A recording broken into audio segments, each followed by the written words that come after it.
Hello, I'm Hal Lublin. And I'm Mark Gagliardi. Since the dawn of humanity, one issue has gone unsettled. With the fate of the world in the balance, we're here to settle, once and for all. Funniest musical instrument. That's right. Don't worry, everyone.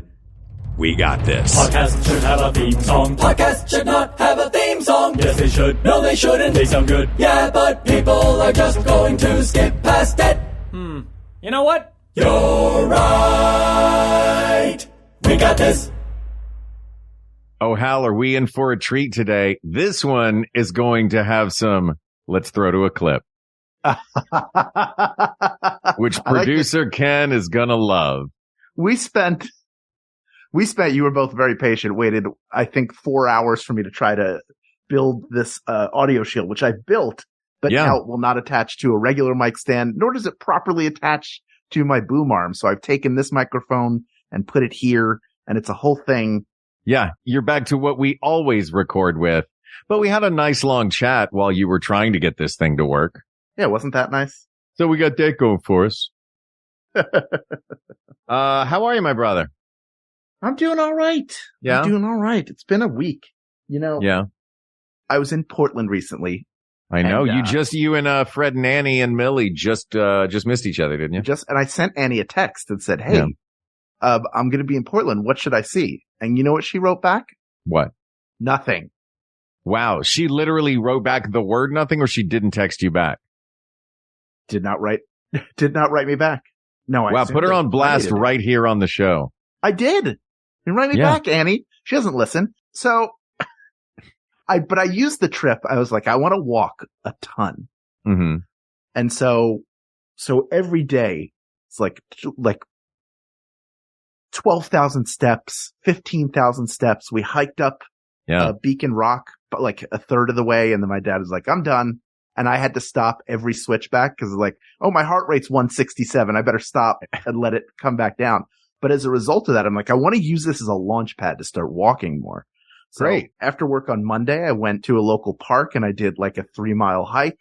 The day after, I did about 3 miles walking. And then yesterday was 100 degrees, so I didn't. But today, I was like, oh, let me order lunch for pickup and I'll go walk to get it. It's about a mile out, mile back. Perfect. I was like, it's only 92 degrees. Can you believe that is, that's the good version now. Yeah. You know what happens over the course of an hour walking? What? Did you take baby powder with you? It gets hotter. No, I wasn't even that. That's not even what I'm talking about. It was just, it got oppressively hot. And I was like, oh, I realize the one thing my neighborhood doesn't really have too much of is shade in walking areas. Uh-oh. But I had a big hat on, so. That's fair. I've seen that big hat. Is that the big hat you took on the cruise? Yeah. That was a good big hat you had on that cruise. A big hat. Oh, yeah. But I bought a big hat there. I bought like a plastic hat there. I don't think I have that one anymore. Oh, no, this was a straw hat. This is like, no, this is like a mesh fabric. I wear it in the pool sometimes. It's in the pool? Uh-huh. Yeah, because it floats. Right. Oh. Got the foam in the brim. Look at that. I didn't know there were pool hats. Well, we're not here to talk about pool hats, Hal. Apparently we are. But we're here to start talking about pool hats and then pivot like we always do on this show to our topic, which is, of course, funniest musical instrument, which I love. Tom Valesky suggested this one. Thank you, Tom, for the suggestion. There's some funny musical instruments out there, but I was curious in putting this together. And we talked a little bit beforehand because that can mean multiple things. Funniest musical instrument can mean multiple things. It can mean the sound of the musical instrument is often used in comedy or used for comedic effect. So it is a funny musical instrument in that way.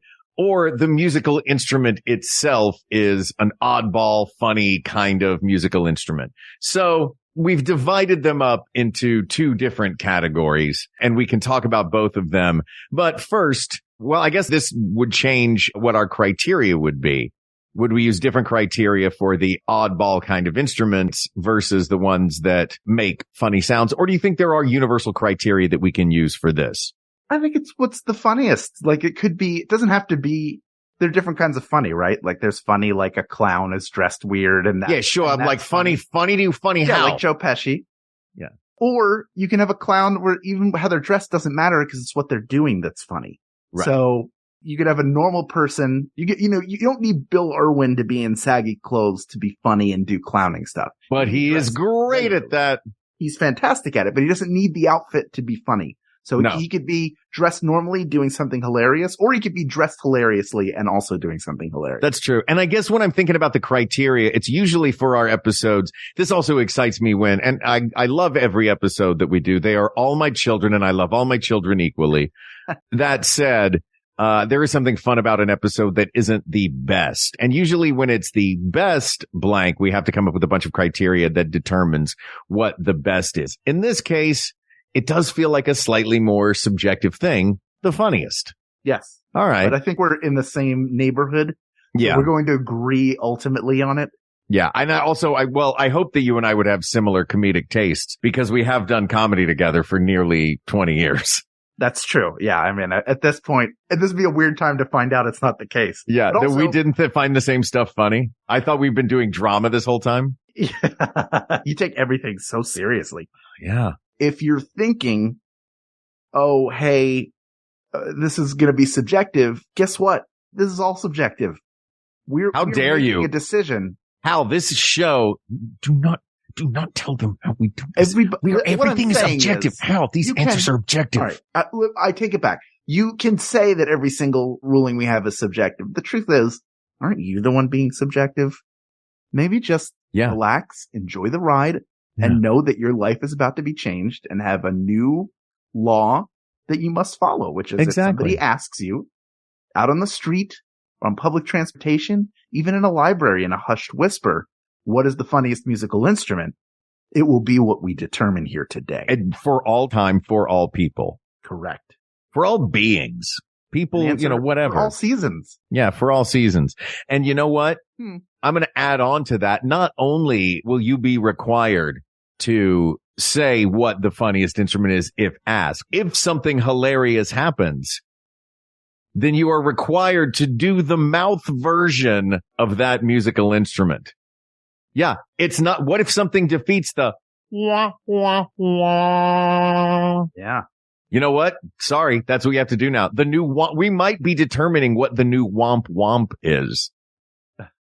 Or we might be just solidifying the fact or we might just be solidifying what the womp. What is the womp womp? Is it a tuba? Is it a trombone? Is it a trumpet with a mute? It is either a trombone with a mute or a trumpet with a mute. Gotcha. But I believe because it is a lower register that it is most likely a trombone. Yeah. All right. Well, since we've already started talking about the trombone and the brass and how big a part of this brass is, let's start then with our list of musical instruments that we all know that have comedic functions, as opposed to the list of our dessert list, if you will, of just bonkers musical instruments.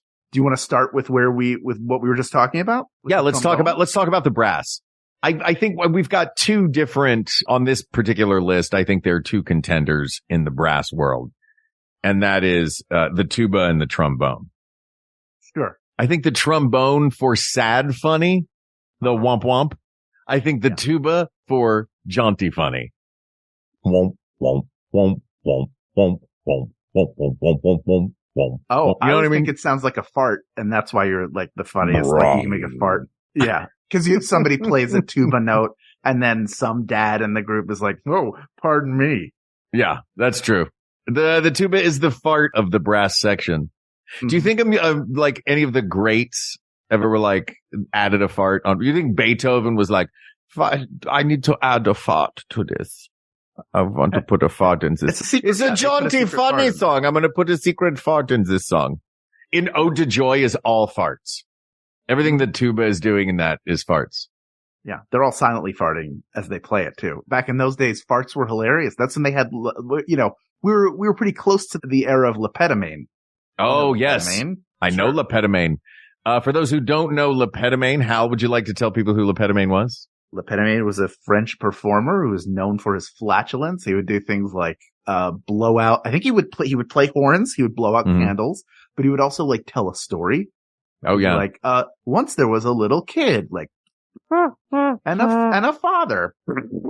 and take it from there. Actually, if you want to see kind of an alt comedy version of that, David Cross's bit in Mr. Show is similar to what Lepetamine did, but not quite. His Fart and Gary bit is almost is like a version of Lepetamine. And that today there are many great fartists, as they're called. Yeah. Out in the Flatulist. I believe Lepetamine preferred flatulist. Yes, but he was a fartist. He was a fartist. My dad has been obsessed with Lepetamine my whole life. And I was once in Iliad Bookshop, which is a brilliant, wonderful, amazing indie bookstore, all used books in LA. And they have just bonkers sections. Some of the sections of this bookstore are really fun.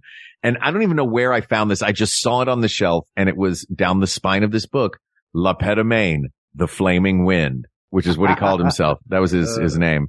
And I thought, oh my God. So I immediately bought it for my dad to send him as a birthday or Father's Day or whatever gift. And the things we learned about Lepetamine from that book. My favorite piece of Lepetamine's act is that he would suck a goldfish bowl's worth of water using reverse farts. Yeah. And he would suck the goldfish up too. And then he would do something else. And then some sort of distraction to keep it up there a while. And then he would fart blast the perfectly clear water and goldfish back into the bowl. You know, that goldfish is the epitome of what? And leave show business?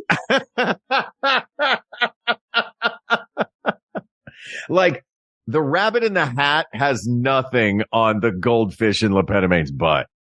Do you know how you're not supposed to tap on a goldfish tank, like a fish tank? Because it creates this just huge noise for that. If you didn't know, everybody out there, if you have a fish tank, don't do the thing where you tap to try to get their attention, because eventually, basically for them, it's like, could you imagine the cacophony of horrorous sounds? Oh yeah. That fish heard while in the bowels of a human being? It's not a quiet room in there. Yeah. No. There's a lot going on, especially in Lepetamine's butt. Yeah, there's a machine at work there. Look, the point is the tuba is the fart of the orchestra, but does that trump the slide potential that a trombone has? I think a trombone of the brass wins. Yeah. Yeah, because it's the womp womp sound. Would you also agree that neither of them will win? I don't know. Honestly, in this one, I have no idea who the big contenders are going to be. I don't either, but just sitting here talking about the two of them, I'm like, oh, this is boring. Yeah. Like, they only kind of do, like, yeah, they do the wah wah, but even that is like. Yeah. We can eliminate some stuff as we go. I'm happy to. In the Debbie Downer sketches, the trombone was used a lot, the wah wah. Yeah. But then what was the best beat of that? Was always when she talked about feline AIDS and you heard the meow, meow. So the funniest trombone sound wasn't even a trombone. That's fair. Look, I'm on your team on this, Hal. We're figuring this out together. Yes. I don't want to eliminate the tuba yet. Okay. Because farts are funny. I don't want to eliminate that tuba. They're funny. What about, let's, you know what? Then I think another one I think we can also eliminate from the list of musical instruments that we already know and love. That is the slide whistle. Because the slide whistle is just the high-pitched trombone. Yeah, I mean, sort of. Trombone is a little bit more of an actual. The slide whistle is like an effect instrument. I don't think a lot of people are playing. You're not going to play the Jurassic Park theme on the slide whistle. You play it on a plastic recorder like an adult would. Yeah, like an adult in a TikTok video about failing a nailed it kind of thing. Yeah. Now, the sound of a slide whistle is certainly funny when it's used like in the right context. Generally, when it's going like against the grain of whatever it's showing, it's something that a slide whistle should never be used for, rather than like somebody going down a slide and coming back up. Like, you know, those things I think are played best that way. But it also is, I think what I'm looking for, and it's really just coming out in this conversation, is like the thing that like when I hear it, I just go, whoa, you know, like already immediately there's something to it. Yeah, I would argue that that's reasonable. All right. What about there? You know what? There's a musical instrument on this list that I think is interesting because I think the instrument itself is fascinatingly weird and fun. And it is a commonplace instrument, but it's about as weird a commonplace instrument as I can find. So in that regard, it's a funny instrument. But I think the fact that it is, I don't know, primarily used at funerals in my, I don't know, cinematic experience of it anyway, or solemn occasions, takes it off of this list. And that's the bagpipes. Never has so funny looking an instrument that literally is just you blowing air into a sheep's bladder and trying to hold unwieldy tubes up over your shoulder. Never has something so funny looking been used for such solemn occasions. Like, you're not going to bust out the womp womp sound at a funeral, but you're going to bust out bagpipe. I mean, maybe you will. You know what, Hal? If I die before you at my funeral, will you use nothing but musical instruments that we have on this list? 100%. Thanks, man. I appreciate that. I think the bagpipes is one of those instruments where people, it's like cool to not like it because it's loud or whatever, but it's an important part of Highlands culture. Oh, It's a beautiful instrument. It is difficult to play. To me, the only time I really found it super funny was on Friends, when Ross was surprising Monica and Chandler. Yeah. With, like they see him across the way at his apartment and he's learning to play Celebrate Good Times by Kool and the Gang. And really the funniest part of that is Phoebe sitting there and going, like singing along with it, but joyfully. So I think that's one that's like, it's cool to knock it around, but I think it's actually a really great instrument. Oh, I think it's a great instrument too. I'm saying it's comedic in its, I'm saying it's comedic in its unwieldiness, but it is very moving when the New York City Police Bagpipers Association in the St. Patrick's Day Parade marches and all plays that one song that every bagpiper knows. La la la la la la la la la la la la la la. La la la la la la la la. What is that? Is that a national anthem? Is that the Scottish national anthem? This is not making me sound so ignorant. The Scottish national anthem. Yes, that is the Scottish. It's called Long Live Nessie. It's about the Loch Ness Monster. Now you're messing with me. Am I though? All right. There's one. Okay, you mentioned effect instruments, and there's a few effect instruments on this list. The only effect instrument, aside from the slide whistle on this particular list, there's a couple on the next one, is the vibra slap. You're familiar with the vibra slap? Yeah, I feel Let's go to a clip. This is what a vibra slap sounds like. Okay. To me, like when I think of a vibra slap, when I think of that, like, no, I think of the beginning of Sweet Emotion. Yeah, it does come in at the beginning of Sweet Emotion. And that's all I think about. I'm like, I like that song. It's not, I mean, it is funny because it's like, again, it feels like, is it funny because we heard it in a Three Stooges short? That's probably what it is. I think that we are just conditioned to think some of these sounds are funny. You know what I mean? Yeah. I don't think they're when they're just simply used as punctuation in Three Stooges shorts. All right. There's two left on this list, and I think they're pretty good. One is actually called the Clown of the Orchestra. Mm-hmm. It's big. It's unwieldy. It's hilarious. It's not over in the brass section. We're leaping over to the woodwinds. And I'm, of course, talking about the funny looking and funny sounding and funnily named bassoon. Do you know the difference between a bassoon player driving in a car and a frog driving in a car? No. The frog might be driving to a gig. Oh, that is a joke. That is a joke that I heard. I didn't make that up. I'm just telling you, again, this is one that there's a lot of contempt for. It is like funny looking. When I think of the bassoon, the oboe, I always think of Peter and the Wolf. That's the first thing that comes to mind. Not like, it is comically large to imagine someone like trying to get a bassoon on an airplane. I'm sure they break down, but like, it just doesn't feel like it's,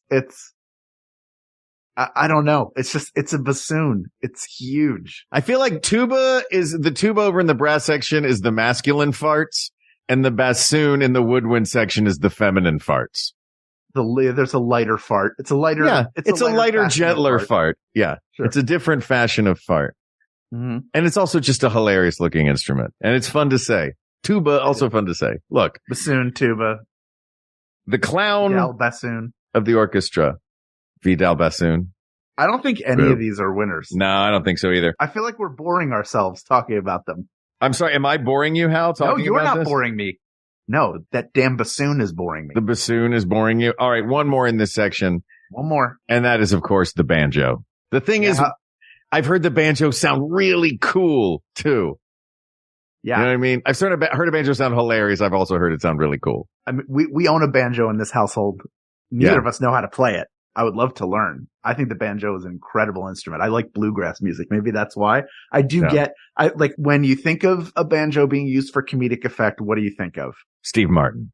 Oh, I just think of him playing. He's just I never thought of him playing it comedically. I just thought he played it in between jokes. I guess I'm thinking, I'm thinking of it as punctuation for jokes. I think of, you know what I mean? Dueling banjos is like become. Oh dear, that is not a comedic scene in that movie, Hal. No, it's not. There's nothing comedic in that film. No, that is a horrifying scene. I agree, but I think that's where it's used most commonly in like a reference to like, we're really in the sticks now. Oh yeah, that's true. That's what I mean. I'm not saying it's hilarious. I'm saying that's how it's used. I think of it as punctuation for comedy, or like, I feel like that's how, if a chase scene is going to begin, where, a chase scene with some raggedy cars, not a chase scene with cool cars, a chase scene with cars that are duct taped together is going to have banjo music underneath it. But yeah, I don't think any of these are coming out of here, which means our winner is going to come from this oddballs section, which we are going to talk about when we come back from these messages from some of the other fine shows on the Maximum Fun Network. After these messages, we'll be right back. The Greatest Generation, Maximum Fun's irreverent, potty-mouth Star Trek podcast is a big deal. How big? It's the only Star Trek podcast big enough to have our very own live show tour. And we're inviting all Star Trek fan Max Funsters everywhere. We're calling it the Share Your Embarrassment Tour. And this year we're going to celebrate and roast Star Trek V, The Final Frontier. We're going to go to a bunch of cities. And GreatestGenTour.com has all the info. That's GreatestGenTour.com for dates and ticketing info for the Share Your Embarrassment Tour. Share your embarrassment and grow stronger from the sharing. Hi, I'm Travis McElroy. And I'm Teresa McElroy. And we're the hosts of Schmanners. If you're looking for a good place to jump into our show, we really recommend either the Playgrounds episode or the Job Interviews episode. Or if you want to go way back, you can check out the episode where we compare the differences between afternoon tea and high tea. So check out those episodes and new episodes every Friday on Maximum Fun or wherever you get your podcasts. All right, Hal, we got some real contenders in here. Let the fun begin. Since you obviously didn't have any fun in the first half of this show. I had fun talking with you. I think the instruments were boring, and I was surprised by that. Because I thought of those instruments when I saw the topic, and then I realized, no. But you have a list of 5.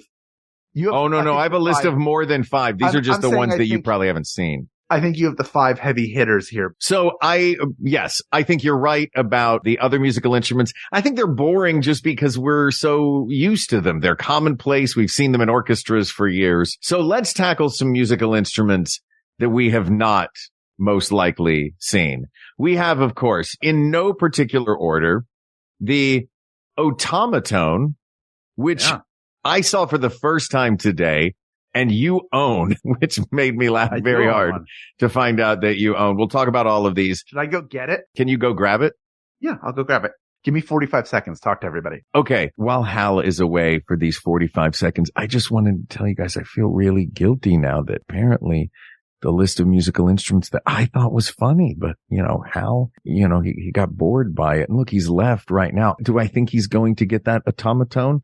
I hope so. I hope he's not just getting in his car and leaving because we talked about a trombone. Anyway, how are you? I'll wait.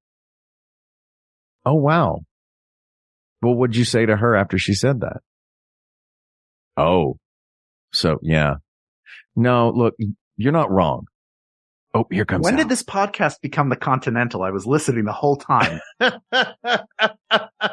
Here's an automaton. It looks like a musical note. Yes. It's got a little face at the end. Yes. You squeeze the cheeks to make it talk. And it looks like a musical note, but it looks like if you were playing a musical note like a saxophone. Shall I play a little bit for you? Please play a little automaton open for the us. Mouth. It has, by the way, it has a face on it, and opening its mouth is what you.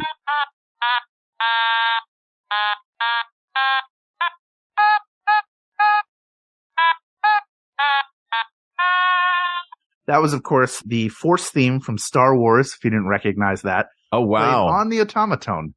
That's good. Is that from the new series? Is that from Ahsoka, the new Force theme? No, it's from the original. It's weird. Maybe you don't have a good ear for music. You just probably couldn't hear it. Yeah, that's probably what it was.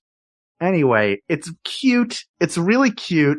It's fun that you like squeeze it and he's like, basically. Everybody go look at an automaton.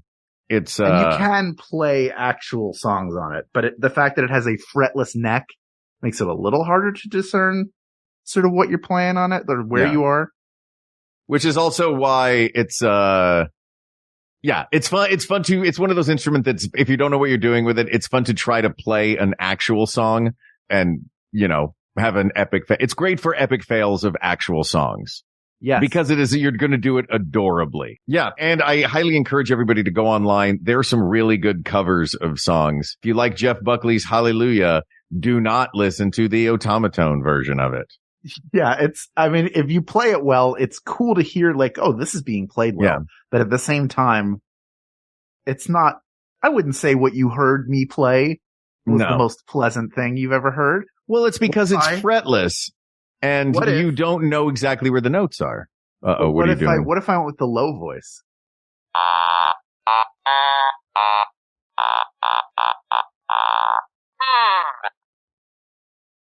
I'm really good at this. You really are. I heard it that time. That was John Williams again. That time that's Superman. Superman, of course it was. That's why I just couldn't remember his name. I knew what it was. I couldn't remember his name was Superman. But I saw him when I heard you doing that. That is jarring. I'm glad everybody else can't see this because that's jarring to look at. I don't think that's the winner. It's a fun instrument. Do you know how many people just unsubscribed hearing me play that? Probably a few. Let's talk about another classic instrument that the automaton has been compared to in its fretless digital sound. And that is, of course, the instrument our friend Evan Schletter has played many times in the Thrilling Adventure Hour show. That is the theremin. Do you think of the theremin as I think it is a funny instrument. Theremin, for those who don't know, is you play it within space. It is like waves, I think, that cause it. It's a field that is thrown out and moving your hand around. It's where you get that sci-fi. Yeah. Kind of sound. I think that in that case, the sound is more eerie. The instrument is funny and cool and space age. Yeah, you know what I mean? I heard a theremin player at the old silent movie theater when it existed. When I watched. Oh, R.I.P. I saw Metropolis on Halloween night, and this is I love that place, and it was cool. And they had one of the original organ players who was 8 million years old, and they like helped him over the piano, and then he just started playing brilliantly and beautifully. But I think it's to watch Eben play it because he is such a facile musician. Not only is he just like a killer composer who creates these great songs, but he can play a ton of different instruments, and him playing this one is really impressive. But it does look like, it reminds me of when Bugs Bunny gets in the fight with the opera singer and then does the thing where he keeps What's making Opera him sing Doc? higher and lower. Yeah. And What's Opera Doc? It makes me think of that because he's so dramatic in his movements. Oh, he's so emotive. So precise, but also it looks weird because it looks like he's playing a ghost machine.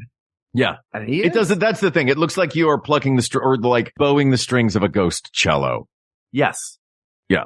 Yeah. But it's a very cool instrument. I don't know if the adjective I'd use for it is funny though. I think it's cool. I think it's spooky. I think it's ethereal. I think it's like sexy. There's a lot of different words I'd use. I don't think funny. I don't know if I would use sexy to describe a theremin, but sure. Oh, sorry. Long-haired hair. Ken has corrected me on that. What's Opera Doc is with Elmer Fudd when they do the actual opera, Kill the Wabbit. Yeah. This is long-haired hair where Bugs is the maestro. Yeah. Yeah. So I don't think the theremin is the funniest. Another one with a funny name that might not be the funniest. It's definitely a funny instrument to look at. They're not around that much anymore, but it was super versatile. And that's the hurdy-gurdy. For those who are not familiar with a hurdy-gurdy, this is what it sounds like. Okay. Okay. That is not a hurdy-gurdy. That is Hal's automaton once more. This is a hurdy-gurdy.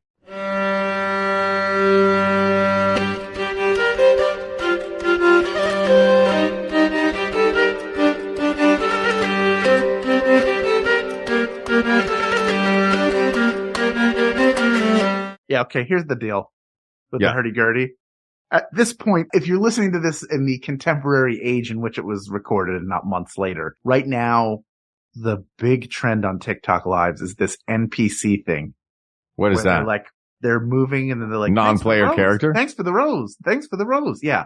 They're like an NPC you encounter, and NPCs in video games, by and large, they say like 4 or 5 things in some rotation. So when you interact with them, it feels a little different, but there's really not much there.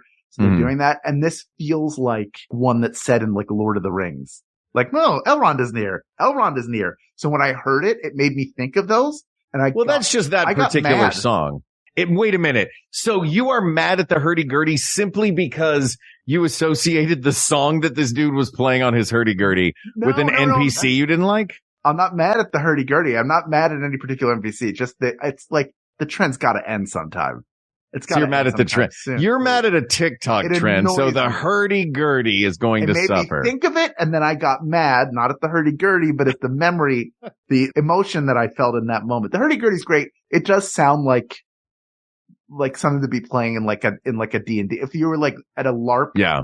It's of that era. Yeah. If you haven't seen one, it's very cool. It's got a crank and lots of buttons, and it looks like Rube Goldberg built a cello. So there's like one crank that basically has a rosined bow that continuously is running across the strings while you've got buttons that do other assorted things. But again, it suffers from that same thing that a theremin suffers from, where it's a cool looking instrument, but the sounds aren't particularly funny. You know what I mean? Yeah, you shared a video of it and like, oh, this is really good. This sounds like full orchestration again from like some fantasy world. This isn't funny. I mean, it looks funny. It looks slapdash. And its name is funny. Yeah, it's cool. It's a cool, imagine a balalaika that Doc Brown got his hands on. Is what it looks like. All right, we've got a few more. The nose flute. Let's talk about the nose flute. I happen to have a nose flute right here in my hand. It is a little piece of plastic. It's very odd. The way that a nose flute works, it looks almost like a baby's pacifier with a little thing that goes up to your nose that channels the air. It seals off your nose, so it's forcing it through the holes in the front. Mark, do you want to play a little bit? Oh, it's not being picked up. Oh, okay. Fortunately, I have one too. Do you want me to play mine? It might be a little different. You have a nose flute too? Yeah, play your nose flute. Yeah, here's my nose flute. Yeah. Once again, listeners, people of the world, that is Hal's automaton. That is not a nose flute. How dare you disrespect the nose flute? I will have you know, Hal, that I would like to give a shout out to Tim Reeder, a friend of mine in Disneyland, who is, I don't know how he managed to get this. He is the only nose flute player listed officially in the American Federation of Musicians. He is the AFM's only union nose flute player, nose flautist, if you will. Amazing. Yeah. It's a fun little instrument. It's kind of hard to pick up. Not physically. It's very light plastic. I mean, it's kind of hard to get that one, but once you get it right, it's just moving your mouth around in the right way. Also finding out that Kevin Murphy of Riff Tracks, friend of the show who's been on the show before, an expert nose flute player as well. That's my nose flute was given to me by Kevin. Really? The nose flute has appeared on the Thrilling Adventure Hour stage because of Kevin. So he came, it was either a traveling show or he was in LA to do a show, and he played the nose flute and he had nose flutes for everybody.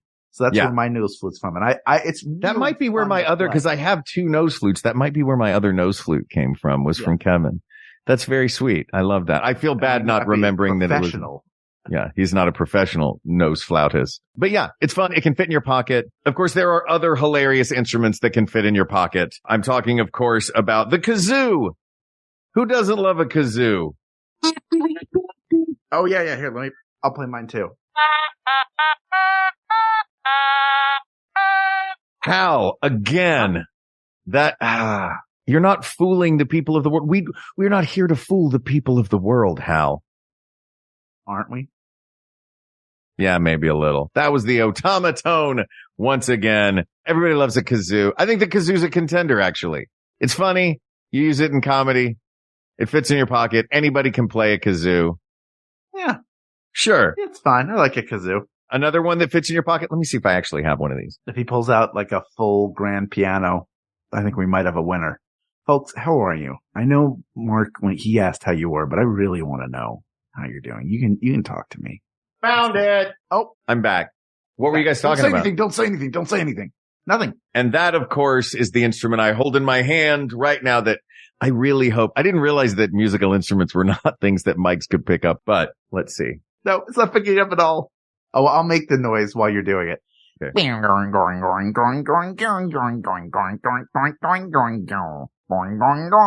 That is, of course, a mouth harp, which really, it does one thing. It's another one of those effect sounds. Like, the mouth harp is great. It makes me think of the South, much like, if you mix a mouth harp and a banjo, we are going to watch someone blow on a jug that has 3 X's on it. It's inevitable. That's and a washboard. Yeah. It's basically the musical instruments from the Country Bear Jamboree. Yeah. Wash tub bass. Yeah. But I love a mouth harp. It does one thing. It's a funny sound. I like it. Yeah. I do have a couple more that I'd like to mention before the one that, as we are eliminating them, I think becomes a real winner in this. I think you know what it is. I think we know what it is. We'll get there though. The didgeridoo, a fun drone instrument. Fun to say. The of it. Though I don't want to make fun of a culture, an instrument that is a cultural iconic instrument, and I do not want to make fun of that. It's a cultural instrument of the indigenous people of Australia. Yeah. So it's just a fun word. It is fun, and it's also big. It's like any big, cumbersome looking thing is going to be funnier. And watching somebody play, like, it doesn't seem easy to play because, like, the cheeks are blowing out like Dizzy Gillespie. Yeah. Like, I get it. I get what is funny about it, but I don't. It is culturally important, so it is not, its main adjective is not funny. It's been tone setting. I think there are a lot of cultures who have musical instruments that are part of their rich cultural history that have been turned into, like, a breakfast at Tiffany's musical sting to let you know somebody of a certain ethnicity has entered the room. And it's like, not great instrument that, and I'm not accusing you of this. I'm just saying, I think a lot of times you might hear both the mouth harp and a didgeridoo in like an Outback Steakhouse commercial. And it's just to make you feel like, oh, this is in Australia. Yeah. But it's, it's appropriating a group of people who have appropriated it from another group of people. Like, we're just learning about it, Mark. And the ad execs who appropriated it from all of them. That's right. We're learning. This is part of our journey as people. And why not share it with everybody? Exactly. And our purpose in this episode is not to offend and not to make fun of cultural icons.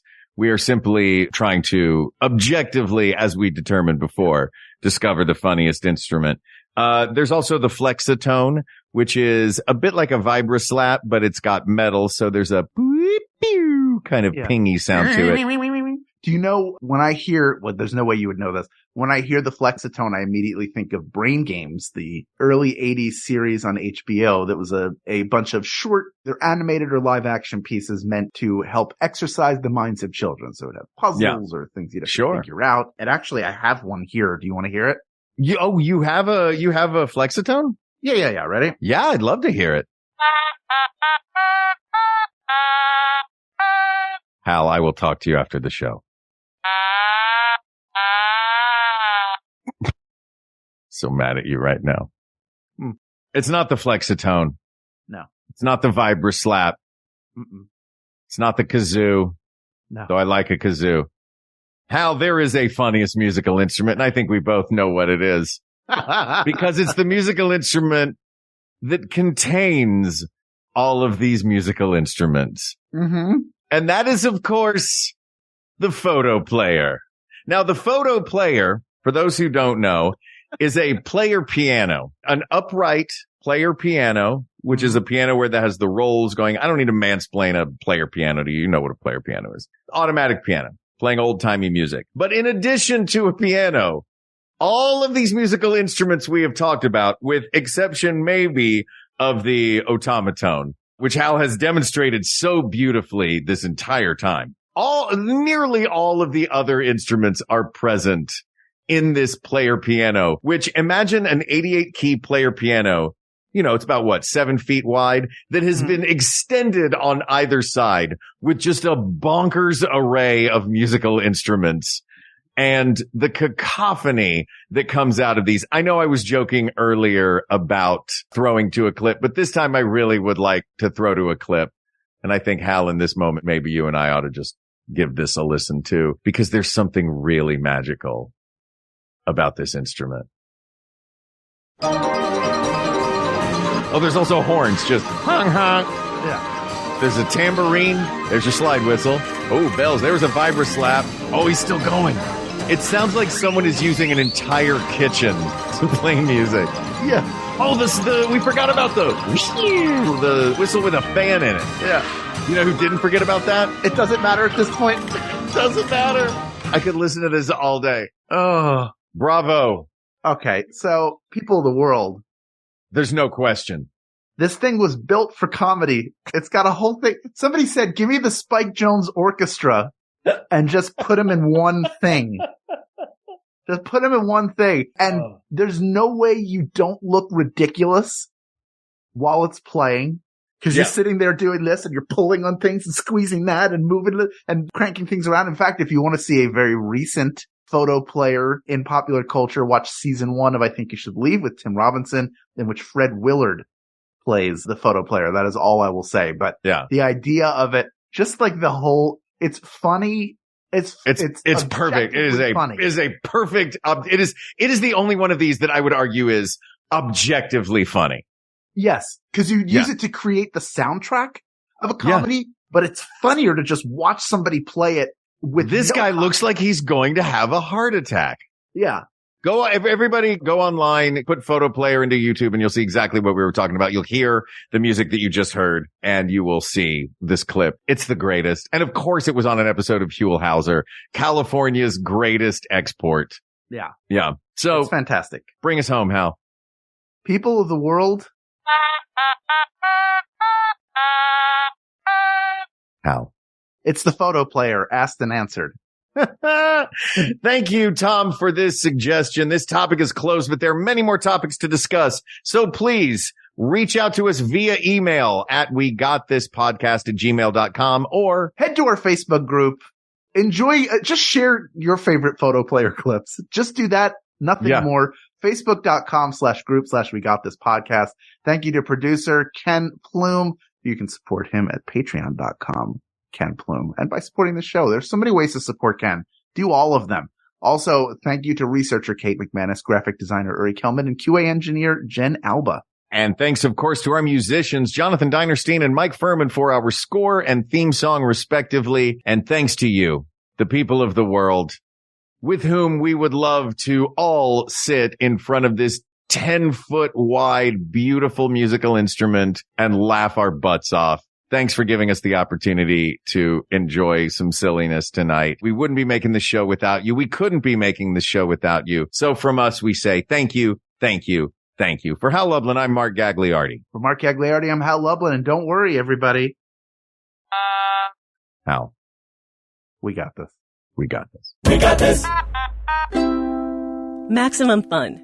A worker-owned network of artist-owned shows supported directly by you.